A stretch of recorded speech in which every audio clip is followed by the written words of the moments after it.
यार प्यार की चल रही है तकरार, एक दूसरे पे कर रहे हैं वार पे वार।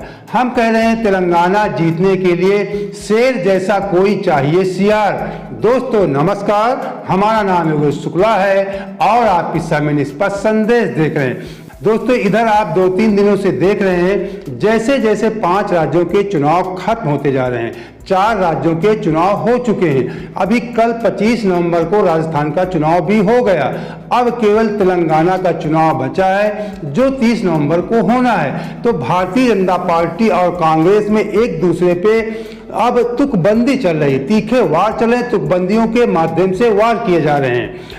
वहाँ चुनाव जो त्रिकोणीय है तो 2 कोणीय, लेकिन आप त्रिकोणीय कह सकते हैं कि भारतीय जनता पार्टी भी राष्ट्रीय पार्टी है, इसलिए उसको आप शामिल कर सकते हैं।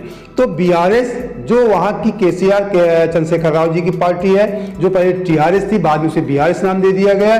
तो बीआरएस जो वहाँ के मुख्यमंत्री केसीआर जी, वो पार्टी और कांग्रेस, इनके बीच में जबरदस्त कांटे की टक्कर है। लेकिन तीसरी पार्टी भारतीय जनता पार्टी भी है, वो भी अपनी कोई कोर कसर भारतीय जनता पार्टी छोड़ नहीं रही है।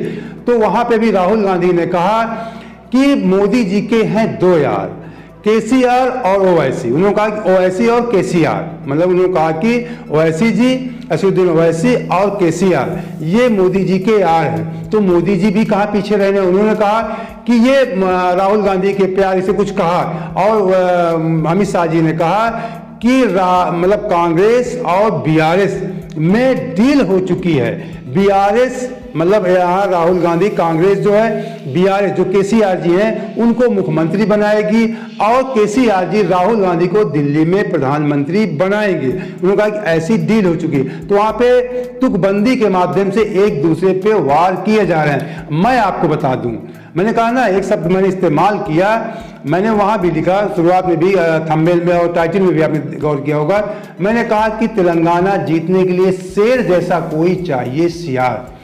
तो सियार शब्द शायद आप लोग जानते हुए, बहुत पुराना शब्द है, वेद पुराणों में भी शब्द है। सियार एक कुत्ते जैसी प्रजाति होती है, लेकिन उसकी एक खासियत होती है, वो दिन में छुपा रहता है, रात में निकलता है। लेकिन मेरे जो सियार शब्द इस्तेमाल करने के यहाँ पे तात्पर्य कोई तात्पर्य नहीं है कि जब एक सियार बोलता है, हू करते हैं, वाह वाह की आवाज़ करते हैं, तो कुत्ते ऐसे भौंकते हैं रात में, आवाज, कुत्ते रोया करते हैं, इस तरह की आवाज़ करते हैं। अगर एक सियार ने भी हो कर दिया तो सारे सियार आवाज करने लगते हैं। लोग एक कहावत भी आपने सुना कि सियार जिसे इकट्ठा, एक सियार बोलेगा सारे उसी जात के या उसी समुदाय के लोग इकट्ठा हो जाते हैं। इसको कहते हैं सियार, मतलब सियारों की जो प्रजाति है, अगर एक सियार बोल देगा तो जहां तक उसकी आवाज जाएगी, कोस 2 कोस, मील 2 मील, किलोमीटर, जहां तक आवाज जाएगी वहां तक के सियार हो करेंगे जरूर, ये निश्चित है। तो इसीलिए मैं कहा शेर जैसा चाहिए सियार, मतलब सियारों जैसे गुण हो कि एक जो अगर आवाज दे दे सारे लोग इकट्ठा हो जाए, लेकिन उसकी बहादुरी शेर जैसी है। जो मुझे देखने को मिला वहां पे तेलंगाना में एक शेर जैसा सियार, मैं आपको बता दूं। पहले मैं आपको वीडियो दिखाता हूं, कुछ कांग्रेस के वीडियो दिखाता हूं, फिर मोदी जी का वीडियो दिखाऊंगा।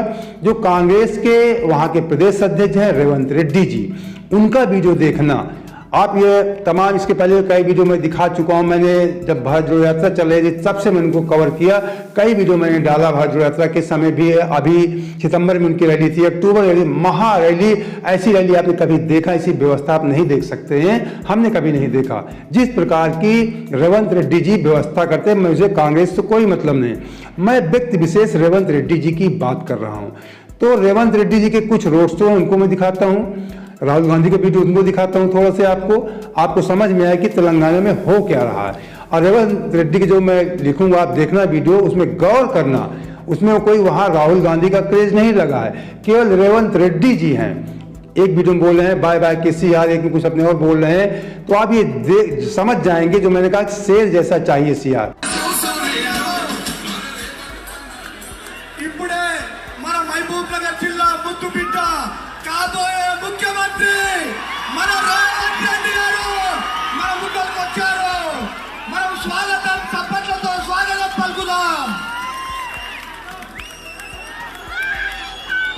मैं बीजेपी से लड़ता हूं, 24 घंटे मेरे ऊपर वो केस लगाते रहते हैं। 24 केस लगाए मेरे ऊपर। ये मात्रम बीजेपी మీద నేను కొట్లాడినా 24 గంటల్లో నా మీద కేసు అవుతుంది। 24 కేసు लगाए मेरे ऊपर। 24 కేసులు నా మీద పెట్టిన పరిస్థితి ఉన్నది. मेरा घर छीन लिया, ఇల్లు తీసేసుకున్నారు, मेरी लोकसभा की मेंबरशिप रद्द कर दी, నా యొక్క లోక్సభను కూడా తీసేసిండ్రు.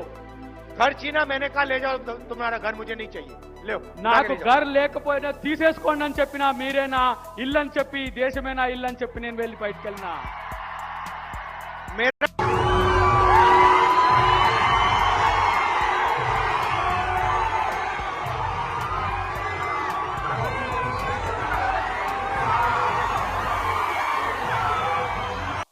यहाँ पे हमने बब्बर शेड खोल रखा है, ఇక్కడ మేము ఒక పులిని మీకు తయారు చేసి ఇచ్చాము.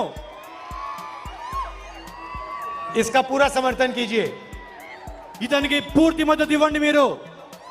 मैंने जगह का यात्रा में काम देखा.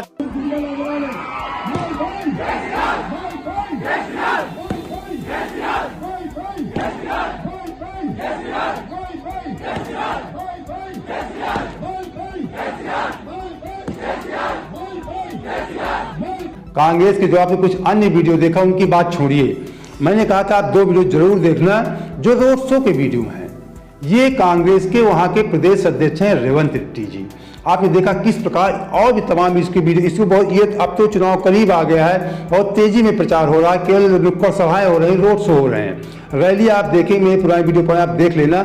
ऐसी आप कल्पना नहीं कर सकते जिस प्रकार रात में वो रैलियां करवाते हैं, किस प्रकार की व्यवस्था करते हैं, दसियों लाख की भीड़ इकट्ठा होती है, इस प्रकार की रैलियां रेवंत रेड्डी जी करवाते हैं। मतलब राहुल गांधी का भी क्रेज अगर किसी ने पूरे भारत में बढ़ाया है तो रेवंत रेड्डी जी की मेहनत ने बढ़ाया, तेलंगाना ने बढ़ाया है।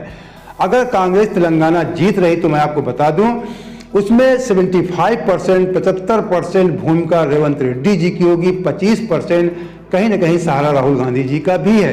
इसलिए कि पार्टी होती, पार्टी का एक बड़ा क्रेज होता है तो पार्टी का भी जो, लेकिन रेवंत रेड्डी जी की बहुत, तो रेवंत रेड्डी जी के जो छोटे, मैंने आपको दिखाया रोड शो, आपने देखा किस प्रकार उनके प्रति लोगों की दीवानगी होती है, लोग छतों में चढ़ जाते हैं, छज्जों में लटक जाते हैं, जबरदस्त भीड़ होती है। तो मैंने कहा था कि वहां के लिए कोई शेर जैसा चाहिए सियार, ना वहां के लिए मोदी जी कोई मतलब रखते हैं, ना राहुल जितना खास मतलब रखते हैं। वहां के लिए लोकल नेता चाहिए, वहां की भाषा भी दूसरी है, जो उनकी भाषा में बोल सके, उनकी भाषा में नारा लगवा सके, जो उनकी बात को समझ सके, उनकी भावनाओं को समझ सके। शेर जैसे, मतलब सियार जैसे गुण हो, सियार जैसी जो वहाँ के गुण, मतलब वहाँ का लोकल नेता हो, उनकी प्रजाति का हो, सियार का रहने में तात्पर्य है, लेकिन शेर जैसी बहादुरी हो, शेर जैसी ललकार हो, तो रेवंत रेड्डी जी मुझे दिखता है। अब मोदी प्रधानमंत्री जी जो अभी तक उन्होंने 5 राज्यों के चुनाव लड़े, किसी भी राज्य में उन्होंने किसी भी नेता को आगे नहीं किया, सिर्फ अपने आप को साबित कर, अपने आप को दिखाते रहे। तो इसलिए मैंने कहा कि वहाँ के लिए एक सियार चाहिए जो उनकी आवाज़ दे सके, उनकी आवाज़ लोग इकट्ठा हो सके। अब राहुल गांधी के जो भीड़ आती है इतनी ज्यादा वहां के रैलियों में, राहुल गांधी के व्यक्तिगत नाम पे नहीं आती। मैंने कहा कि यहाँ पे राहुल गांधी ने केवल रेवंत रेड्डी जी का विशेष शो है, रोड शो है, उसमें आप देख लीजिए। अगर राहुल गांधी साथ में रहते उनकी बहुत भयंकर भीड़ होती है, लेकिन आप उसमें कह सकते हैं कि राहुल गांधी जी का क्रेज है, ये केवल रेवंत रेड्डी जी का है। तो मोदी जी भी जाते हैं, मोदी जी की एक रैली का आप थोड़ा वीडियो देख लीजिए। सब जगह पे बीजेपी की राज्य सरकारों ने वैट घटाया, लेकिन बीआरएस सरकार ने वैट नहीं घटाया, आपको राहत नहीं दी। पेट्रोल, डीजल धरलू तक गाला बद्दा। बीजेपी की सरकार बनते ही इस पर एक्शन लिया जाएगा। तो तेलंगाना के लिए ना मोदी जी इतने महत्वपूर्ण है, ना राहुल जी इतने महत्वपूर्ण है। मैंने कहा कि शेर जैसा चाहिए सियार। अब तुकबंदी की बात हो, तुकबंदी में ही मैं इसलिए बात कर रहा हूं। तो शेर जैसा सियार अगर कोई है तो कांग्रेस के पास है, वहां के प्रदेश अध्यक्ष हैं रेवंत रेड्डी जी, वो शेर जैसे हैं। सियार कहने के मतलब सियार जैसी प्रजाति, वहां की प्रजाति, तो मतलब उनके बुलावे पे लोग इकट्ठा हो सके, उनकी एक आवाज पे सारे एक आवाज पे लोग बोल सके। मेरे सियार करने का तात्पर्य केवल इतना है। मैं सियार को उनकी किसी कैरियर से उनको नहीं जोड़ रहा हूं, लेकिन सियार करने का तात्पर्य कि सियार जैसे वहां पे लोग एक आवाज में बोल सके, क्योंकि एक सियार बोलता सारे सियार बोलने लगते हैं। और शेर जैसी उनकी काबिलियत हो, बहादुरी हो, तो ये रेवंत रेड्डी जी में है। भारतीय जनता पार्टी के पास ऐसा कोई नेता मुझे अभी तक तेलंगाना में नहीं दिखा है जो शेर जैसी बहादुरी रखता हो और सियार जैसा काम करता हो कि एक आवाज पे उसके लाखों लोग इकट्ठा हो सकते हों। ऐसा तो ना किसी भी राज्य में भारतीय जनता पार्टी किसी भी चेहरे को प्रमुखता से नहीं आगे किया था 5 राज्यों में, और सभी राज्यों में कांग्रेस ने वहाँ के लोकल चेहरे को आगे किया था। चाहे राजस्थान में वहाँ के मुख्यमंत्री अशोक गहलोत जी हों या सचिन पायलट जी हों, प्रमुख नेता थे, या मध्य प्रदेश में कमलनाथ जी हैं, जीतू पटवारी जी हैं, इनके सहारे चुनाव लड़ा गया। छत्तीसगढ़ में भूपेश बघेल के चेहरे पे चुनाव लड़ा गया। तेलंगाना में रेवंत रेड्डी के सहारे चुनाव लड़ा जा रहा है। साथ में राहुल गांधी का सहयोग होता है। तो सभी पार्टी कभी एक दूसरे को यार कहते हैं, कभी प्यार कहते हैं, कभी रिश्तेदार कहते हैं। राहुल गांधी ये भी कहते हैं कि BRS Bharatiya Janata party BRS और भाजपा रिश्तेदार हैं। तो यार प्यार रिश्तेदार, पार्टियां बदल जाती हैं, नेता वही रहते हैं। कोई नेता कभी इधर रहता है, कभी उधर जाता है। अब मैं आपसे लास्ट में कहता हूं कि आप रहना होशियार, ये सब एक दूसरे के हैं रिश्तेदार। सोच विचार कर करना अपना मताधिकार। जय हिंद, जय भारत।